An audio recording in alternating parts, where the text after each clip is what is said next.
we're almost there. Yo, what is up there, guys? At the Wiz, back at it again for another video with some more exciting Kingdom Hearts Dark Road goodness right here, right now. So let's get right to it. That is right, we are just 2 days away from Dark Road. What can I say? I'm pretty excited. I cannot wait to dive into this brand new Kingdom Hearts experience. Master the combat, level up my Xehanort, dive into these worlds and just get really excited and play it. Spend a majority of my time for like the first 10 minutes and then I'm gonna get over this and just start watching all the cutscenes on YouTube.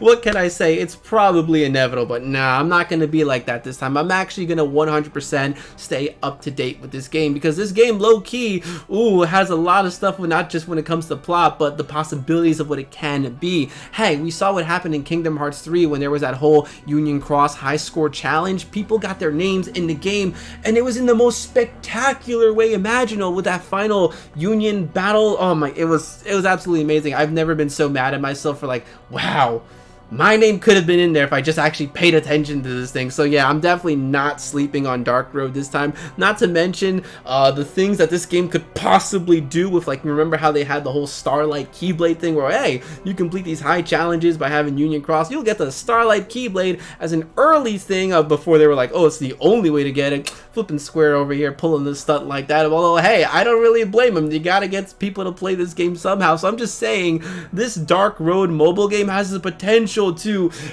bring a lot into the future Kingdom Hearts series aside from plot. So yeah, I'm not going to be sleeping on this game at all over here. So of course, the other great thing is that, hey, we are getting that simultaneous release with Japan, which is absolutely beautiful. No longer will we have to rely on fan translation. No longer will we have to wait months and months for, for us to finally catch up to the Japanese story. Although, ironically enough, technically Japan is still going to be getting the game a bit earlier than us, mainly just because of time zones, unless they find some way to calculate the precise timing of what will be a good time for Japan and the rest of the world. But honestly, I highly doubt they're gonna go through that much effort. So if anything, we're gonna have to avoid spoilers potentially for like maybe 6 to 12 hours because of time zones. Brutal stuff. But hey, it's way better than waiting like 3 months to find out what actually happened. So all the good stuff to come over here. Now, like I mentioned earlier, we do have some more goodness, and of course, Kingdom Hearts Dark Road is coming out, so the Dark Road team decided to go ahead and put out some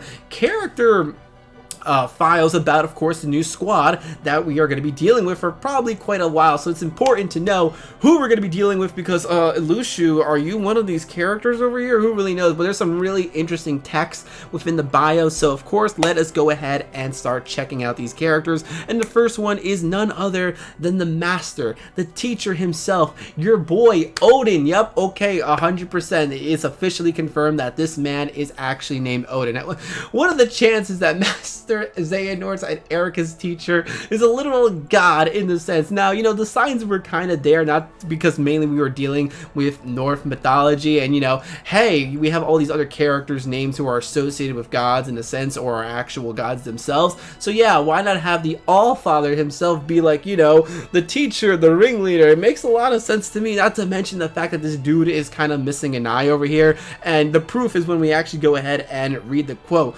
I did not gather you here for our usual class. I have no idea if that's what he sounds like. That's just my little impression over here. But Master Odin is a Keyblade master and teacher of budding Keyblade wielders, a sage man. His wide brim hat obscures his feature, exposing only a single piercing eye. Not a lot is known about him yet. Yo, this man has definitely been around the block, the way he's dressed up and everything. Now, people are going to be like, oh, this could be Luxu over here, which is a possibility mainly, but nah, with a big grand name like Odin, I honestly don't really think so here. What I'm thinking is that this man is most likely an apprentice and an apprentice of an apprentice of an apprentice of an apprentice of an apprentice of an apprentice whose teacher was Luxu, because that was Luxu's role within everything else. He was supposed to pass down the no-name Keyblade, and I'm pretty sure this man is that dude. Why? Because, well, look at the classroom we are in. It is the same room where Ericus and Xehanort played chess, and we even see them, like, look up,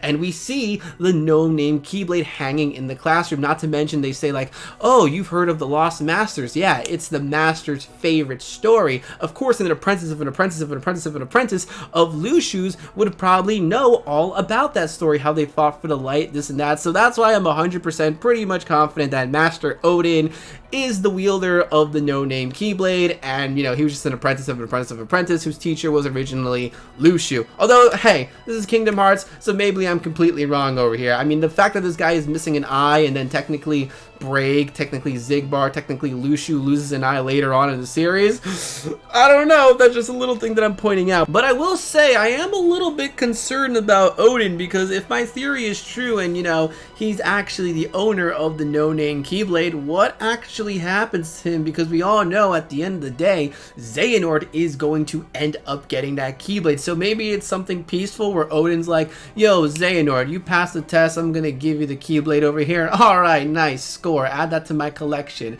Or maybe it's gonna take a dark road, a dark path, if you will. Maybe Xehanort's low-key is going to end up killing Odin, taking the Keyblade all for himself. Although if that was the case, I'm pretty sure Eraqus and Xehanort wouldn't really be on good talking terms like we've seen them, you know, talk in Birth by Sleep.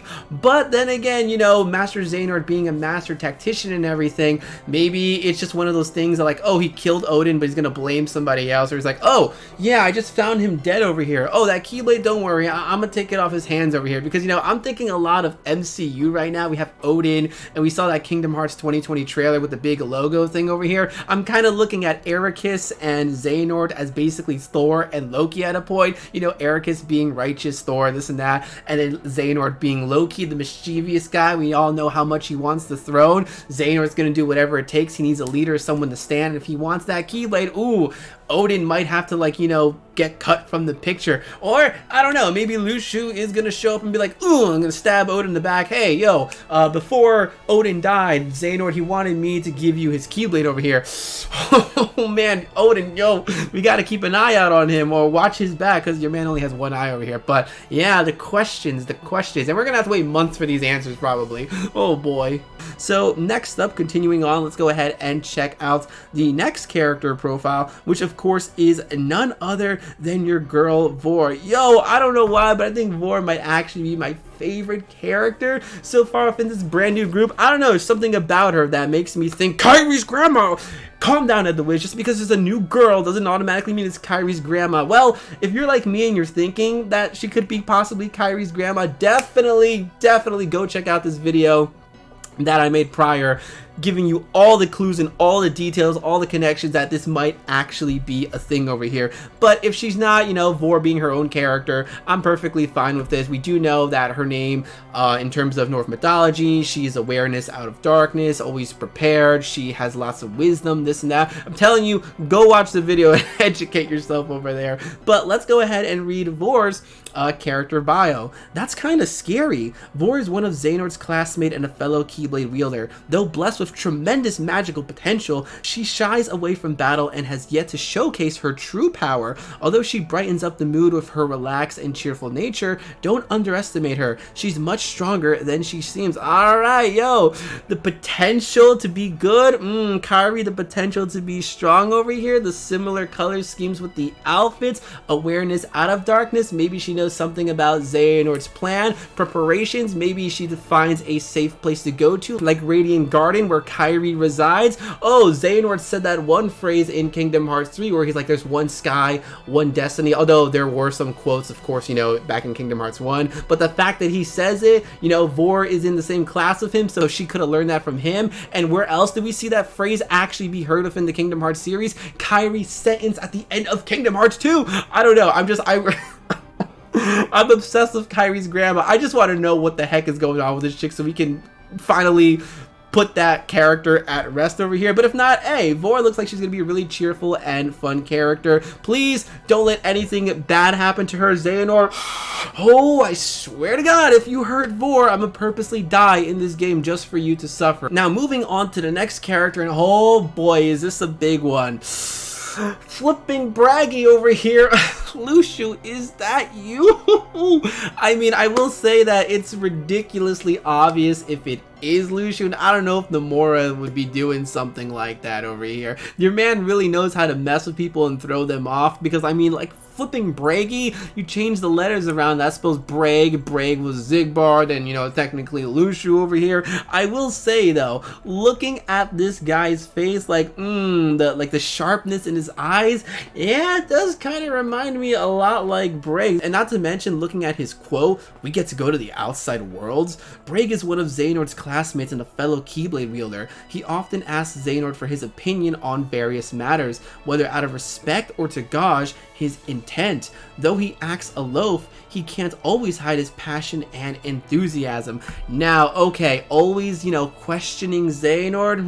Lucio over here seeing if Xehanort could be the one. See, as I'm telling you, they're making it really seem like this dude could be Lucio. But hey, it could just be to completely throw us off, because Brag is associated with a Norse mythology, and he's mainly like the god of poetry and stuff like this. So Lucio poetry, maybe it's a possibility. I don't know, man. Like, look at this, look at the confidence in this face. You know your man he knows something over here. But moving on to the next character, it would be Erd. Yo, we go from such a serious death stare face to this little cat-like character. That's so funny. You don't have to sound so excited. Erd is one of Xehanort's classmate and a fellow Keyblade wielder. She's prudent, cool-headed, and a natural with the Keyblade. She has great instincts and is relied on by others. Alright, so she sounds like the big sister within the group, but it looks like she kind of has amber eye, and they're more brownish. I'm telling you, the eye colors within these Kingdom Hearts series is absolutely insane. But she looks like a really cool character. I actually really like her design. I mean, I don't really know what else to make of her other than that she's probably gonna have a really big role, since she is one of the 3 norms that have to deal with destiny and fate, Scold being the second character, and then there's a third character who's like, I always forget it, but it starts with a V. So she looks like she is definitely going to be a lot of fun. With that cat-like face, I honestly would not expect that little neck piece thing that she has over here. But Erd looks like a really cool and interesting, fun character. Oh my god, is this Riku's mom because she's got gray hair? Calm down, everyone. I don't know about that. But the next one is your boy Hermod over here. Then the rules can be changed. He may seem like a soft-spoken and gentle model student, but when angered, watch out. He plays the role of a big brother as he looks out for and takes care of everyone. Alright, the Oni-chan of the class. Uh-oh, your boy Hermod can get angry? Well, actually, that's pretty interesting, because, you know, his quote up top, then the rules can be changed. It seems like he's a model student. I don't think he's gonna like the idea of someone kind of breaking the rules over here. Maybe tensions will rise. Xehanort's gonna start doing his own thing, and Hermod's like, boy, you can't be doing that. I'm gonna tell the teacher I'm a snitch, and then Xehanort's gonna kill him from behind. Oh, please don't let that happen. But you know what? That's actually kind of funny, because if memory serves me correctly, I do believe in one of the secret reports, it was noted that Xehanort stopped wearing the Keyblade armor when going out to Worlds, and you know, Hermod might find out about that, and he's gonna be actually really pissed, like, bro, you're endangering yourself, you need protection, you gotta follow the rules. And Xehanort's like, protection?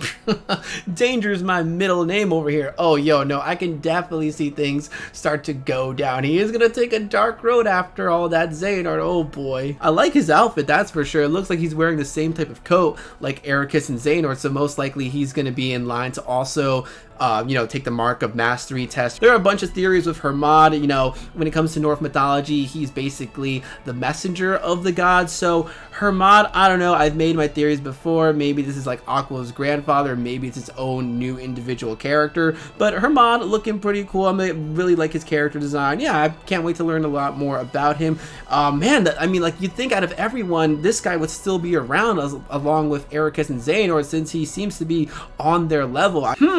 What happened to your man? The questions. But moving on, of course, we have none other than your boy Eraqus. I'd run faster than I ever have before. Eraqus is one of Xehanort's classmates and a good friend. He may act like the class clown, but he's incredibly insightful and perceptive. He and Xehanort are often spotted together playing chess. What? Eraqus is the class clown? I never would have figured something like that. That's crazy. Well, I'm pretty sure he is played by Drake Bell, so I guess that kind of makes sense over here. But actually, that has me thinking, remember at the end of Kingdom Hearts 3 when Xehanort was with Sora, he's like, you remind me of an old friend. Maybe because Sora's also kind of a clown. I mean, your dude summons teacups to defeat enemies, so if that ain't a class clown, I don't know what is, but wow, who would have thought? I always looked at Ericus as this like really wise model student, this and that, but alright, it's pretty cool to see that he had a playful nature before he got all old and serious and whatnot. So okay, yeah, looks like we're gonna be having fun with Ericus. But next up, of course, here we have the Harbinger of Death. We've got Xehanort over here. Your world can change in an instant. After leaving the islands he calls home following an encounter with a mysterious figure, Xehanort now spends his day studying alongside his classmates to become a Keyblade wielder. He has an extremely curious and inquisitive nature, though his indifferent manner might suggest otherwise. Alright, Xehanort looking fresh over here. It's gonna be pretty cool to learn a lot more about this man, even though they were like, yo, don't worry, Kingdom Hearts 3, that's the end of the Xehanort saga.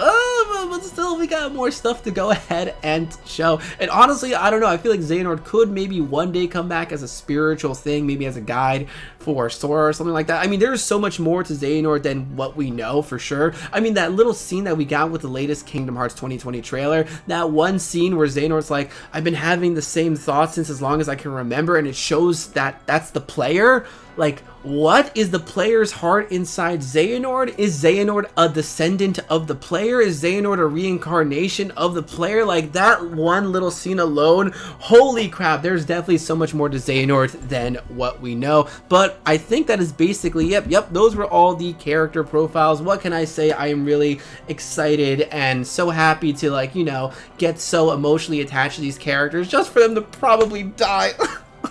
Why does Nomura do that? See, oh man, he can't be doing this to me over here. So guys, what I want to know in the comment section below is, you know, hey, Kingdom Hearts Dark Road, are you excited? Are you fully going to be, you know, up to date with the game, play it 100%? Or are you just going to watch all like the cutscenes on YouTube over here? Out of all the characters that were introduced, which one is your favorite? And do you have any theories, ideas as to, like, you know, what these characters might play out? Are they dead? Do they survive? Are they gone? Does Xehanort low-key kill these guys or something like that? And of course, you know, Luxu, do you think he's someone within the group over here? Or is he like the custodian? Doing something, I don't know, keeping an eye on everyone. This man ate a Snicker bar.